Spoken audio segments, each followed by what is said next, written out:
Starting in September 1997 and continuing with the 1998 November elections, 5 female political figures would secure their respective state seats and simultaneously hold the highest public offices in Arizona, all at the same time.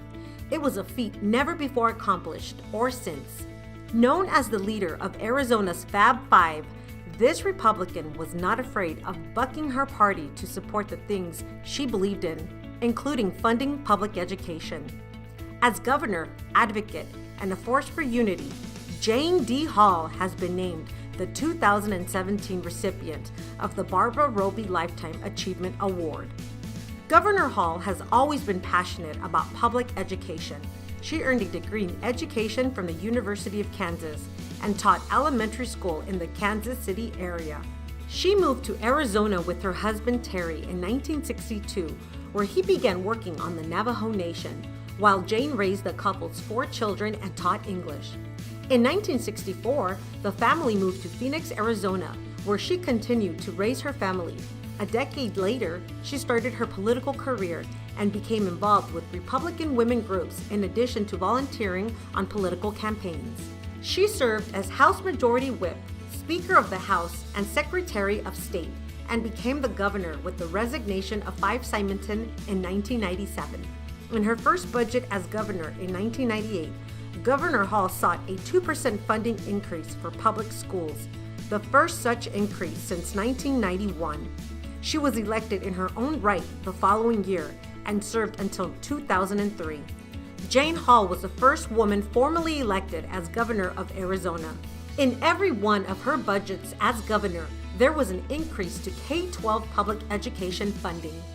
My name is Penny Cotterman, and I was president of the Arizona Education Association from 1998 to 2004 and had the opportunity to work with Governor Hull during that period of time.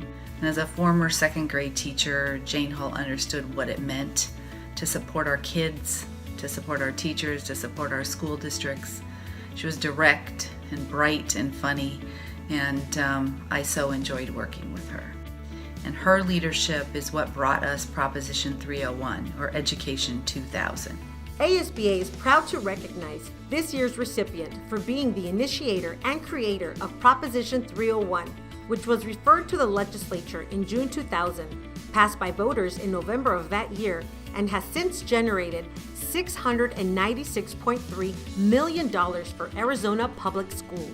In order to pass Proposition 301, Governor Hall marshaled the education and business communities and public education supporters in the legislature in a summer special session. My name is Dick Forman. I'm the president and CEO of the Arizona Business and Education Coalition. I first met Jane Hull when I was on the legislative staff, majority staff, working for Bert Barr and the Natural Resources and Energy Committee, and that was one of her first committees. Then a few years later, I'm working at Southwest Gas, and when you know Jane D. Hull is the governor of Arizona.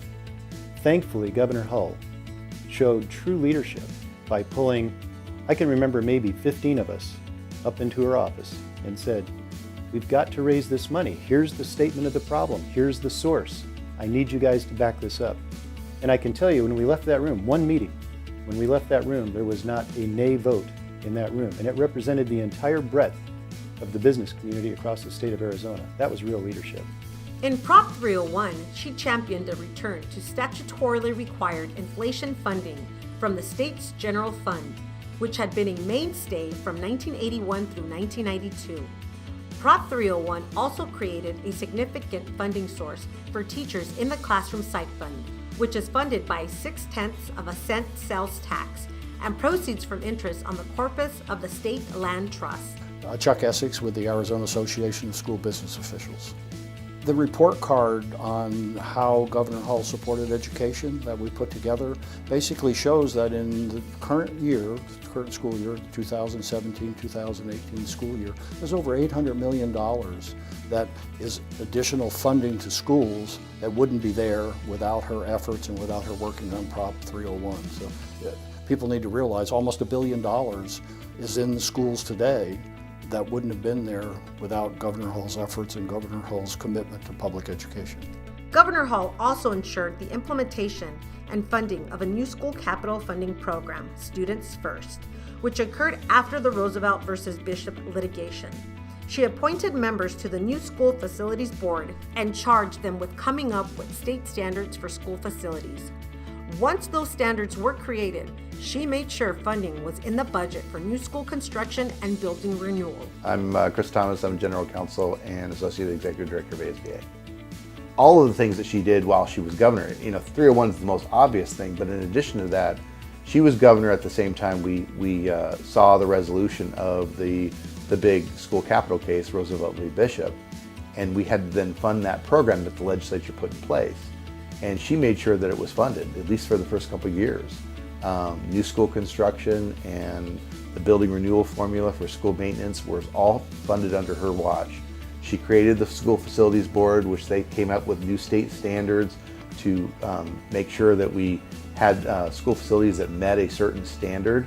And then once the bill came due for all those facilities that didn't meet that standard, in Prop 301, she made sure that there was a bonding mechanism in there to ensure that those repairs got done and that we paid for them over time with some of the sales tax money. A positive voice for Arizona students and schools, Jane D. Hall has dedicated her entire career to improving public education. Thank you, Governor Jane D. Hall, and congratulations on being this year's ASBA Barbara Roby Lifetime Achievement Award recipient.